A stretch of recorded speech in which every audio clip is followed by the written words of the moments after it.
Hello dear friends, my self doctor Kanchan Tirupkar. मैं एक IVF consultant हूँ और पिछले 10 ईयर्स से पुणे में कार्यरत हूँ।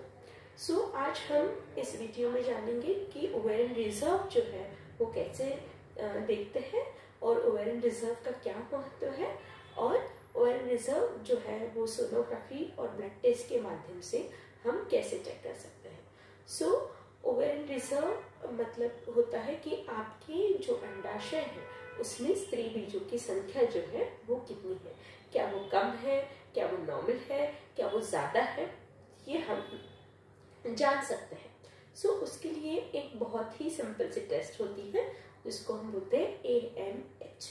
AMH मतलब कि एंटी मुलेरियन हार्मोन। अब ये एंटी मुलेरियन हार्मोन जो है वो हमारे फॉलिकल्स मतलब हमारे जो ओवरी है उसमें से ही रिलीज होता है। अब ये जो एंटी मुलेरियन हार्मोन है ये एक ब्लड टेस्ट होती है, AMH टेस्ट, जो हम पीरियड्स के कोई भी डे पे हम कर सकते हैं। ऐसा जरूरी नहीं है कि आपको सेकेंड डे पे ही ये टेस्ट करनी है या फिर डे 20 पे ही आपको ये टेस्ट करनी है। सो ये टेस्ट आप पीरियड के कोई भी दिन कर सकते हो और ऐसा भी जरूरी नहीं है कि आपको ये खाली पेट या फिर खाना खाने के बाद आपको ये टेस्ट करनी है। इर्रेस्पेक्टिव ऑफ प्रेग्नेंसी स्टेटस आप ये ब्लड टेस्ट कर सकते हो।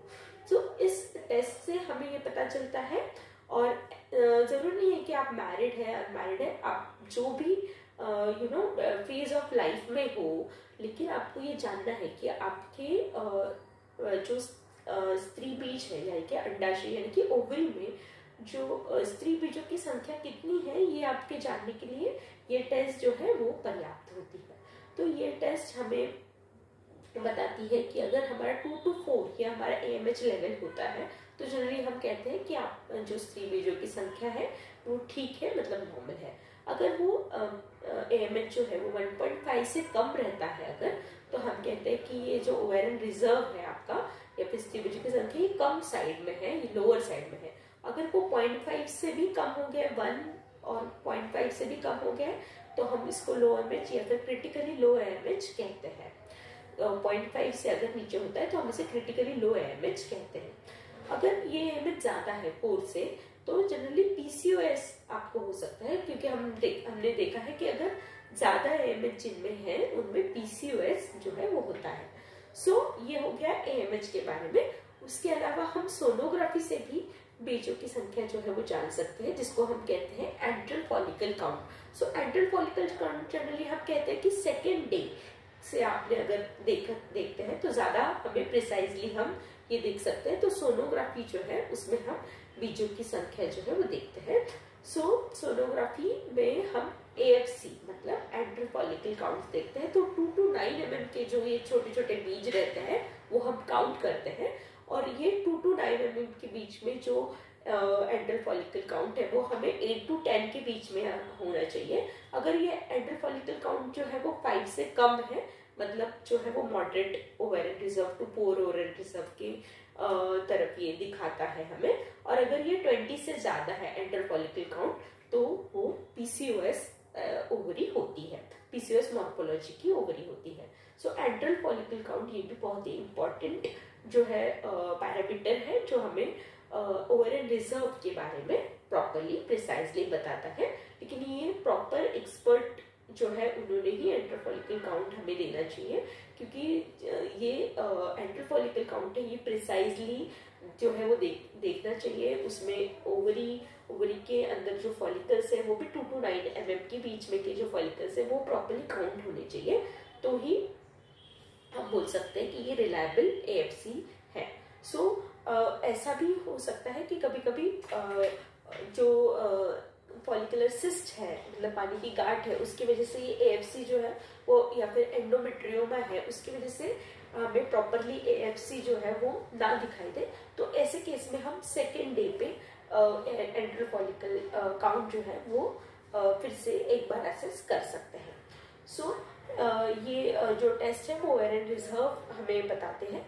उसके अलावा और भी टेस्ट है जैसे कि FSH नाम का जो हार्मोन है, LH नाम का हार्मोन है, ये भी हमें अगर ये एलिवेटेड है मतलब बढ़ा हुआ है तो ये हमें दर्शाता है कि AMH यानी कि ओवेरियन रिजर्व जो है वो आपका कम हो चुका है। और इसके अलावा और भी कुछ टेस्ट है जैसे क्रोमिफेम साइट्रेट चैलेंज टेस्ट और LH analysis. So these are the different tests, but these are generally not done in today's practice. Generally we do is the AMH level and the AFC count. So ये जो test है वो बहुत ही important और reliable test है ये बताने के लिए कि आपका ओवेरियन रिजर्व जो है वो कैसा है. सो आई वुड सजेस्ट कि आपने ज़रूर आपका जो ओवेरियन रिजर्व है वो चेक करा लेना चाहिए to know that how much time you have to plan your pregnancy and to plan your family. क्योंकि अगर लो ओवेरियन रिजर्व है तो आपको थोड़ा जल्दी स्टेप्स लेने चाहिए कि आपको प्रेगनेंसी प्लान करना है. और अगर आपका AMH अच्छा है then you can think of postponing your pregnancy also. You can think of postponing the pregnancy in the form of egg freezing or embryo freezing also. These are the recent, ये जो है वो कुछ recent technologies है जिसमें आप आपके जो बीज है मतलब स्त्री बीज वो आप फ्रीज करके रख सकते हो. आप मैरिड हो तो आपके एम्ब्रियोज भी आप फ्रीज करके रख सकते हो. ये जो रिसेंट एडवांसेस हमें IVF के द्वारा मिले हैं वो हमें हमारा प्रेगनेंसी जो है वो प्रॉपर आपके एज में प्लान करने के लिए भी, जब आप रेडी हो प्रेगनेंसी के लिए तब प्रेगनेंसी प्लान करने के लिए भी बहुत मददगार होता है. So I hope this video will be informative for you to have a deeper insight, आपको और ज़्यादा बताने के लिए कि ओवेरियन रिजर्व जो है वो क्या होता है. Thank you so much.